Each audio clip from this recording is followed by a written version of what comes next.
The evening sky sagged with dark clouds, swollen and heavy, and the drizzle that had been whispering all day turned into a hard, steady rain. I clutched my keys in one hand, umbrella in the other, the plastic shopping bag swinging at my side.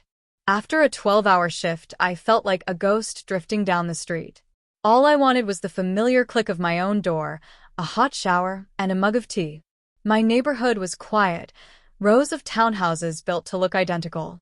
Same windows, same small porches, same brass knockers. In the rain, the numbers on the doors blurred. Streetlights reflected on puddles, and the path to each stoop looked exactly alike. I passed the corner oak tree and turned toward what I thought was my home.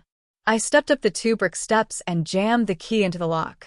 It resisted at first, then turned with a small click. Finally, I muttered.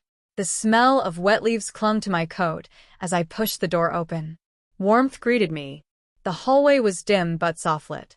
I shut the door, shook my umbrella, and peeled off my coat.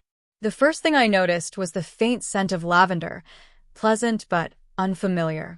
The second thing was the absence of my shoes by the mat. My hallway never looked this tidy. I blinked hard, trying to orient myself. Maybe I'm more tired than I thought, I told myself.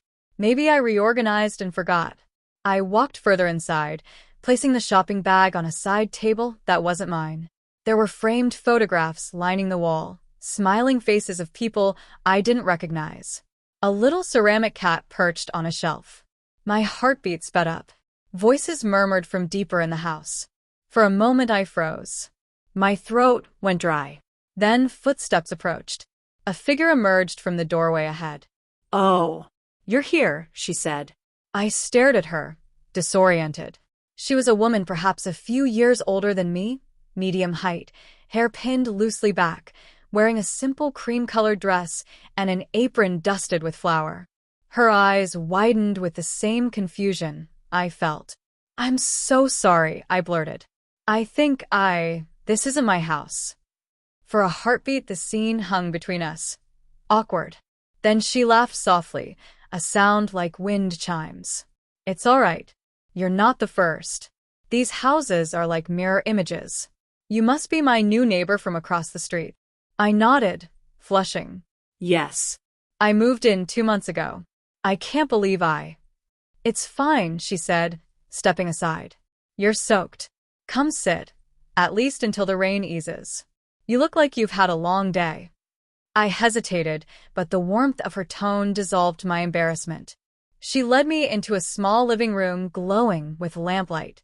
The couch looked inviting, a knitted throw draped over its back. She fetched a towel and handed it to me. "I'm Hannah," she said. "And you?" "Lena," I replied. "I'm really sorry about this." "No harm done, Lena. Tea?" I nodded gratefully. She disappeared into the kitchen and returned with 2 steaming mugs. As I wrapped my hands around the cup, I took in the room, soft cushions, stacks of books, a pot of herbs on the windowsill. It felt lived in, gentle. My own place across the street was still bare, boxes stacked against walls. "I didn't mean to intrude," I said again. She waved it off. "You're tired. The rain's heavy. The doors are twins. Sit, breathe." I sipped the tea, mint and chamomile. A calm settled over me despite the absurdity of the situation. Outside, rain hammered the windows. "You're new to the city?" she asked. I nodded. "Moved here for work. It's been busy. I barely know anyone." "You're not alone in that," she said with a little smile. "I've been here years, but most neighbors keep to themselves. Sometimes I wish we all connected more." Her words surprised me. I had assumed everyone here was already part of a hidden network of friends. "It's been lonely," I admitted. "I leave early, come back late. Weekends, I just sleep." She tilted her head. "That sounds hard. What do you do?" I told her about my job at a design firm, the deadlines, the endless emails. She listened with real attention, nodding, asking small questions. Her presence felt like a blanket pulled over cold hands. "And you?" I asked. "Do you work?" "I do a bit of everything. Freelance translating, volunteering at the community center, gardening." She gestured to the herbs by the window. This little green keeps me sane. I smiled. They're beautiful. She shrugged modestly. Would you like some cookies? I just baked a batch. Before I could answer, she brought a plate from the kitchen, golden, fragrant, still warm. I bit into one and closed my eyes. These are amazing, I said. We talked like that for nearly an hour, sipping tea, nibbling cookies, exchanging small stories. I learned she had been widowed 5 years ago, lived quietly, but kept busy with small projects. She learned I grew up in another city, that my parents still called every Sunday, that I loved cooking but never had time for it. The rain softened to a mist. I stood, reluctant but aware I'd overstayed. I should head back, I said, before it gets late. She reached for an umbrella by the door. I'll walk you. No more mistaken houses tonight. We stepped into the cool, damp air together. Streetlights glistened on wet asphalt. The houses mirrored each other across the narrow lane. She pointed to mine.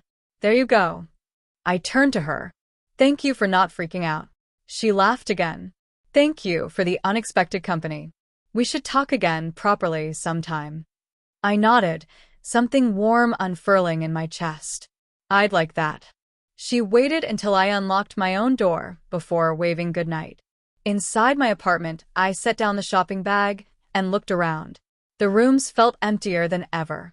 Yet there was a new thread of color in my evening, a connection sparked by accident. I smiled to myself, remembering her cookies, the lavender scent, her quiet listening. That night, I slept more soundly than I had in weeks.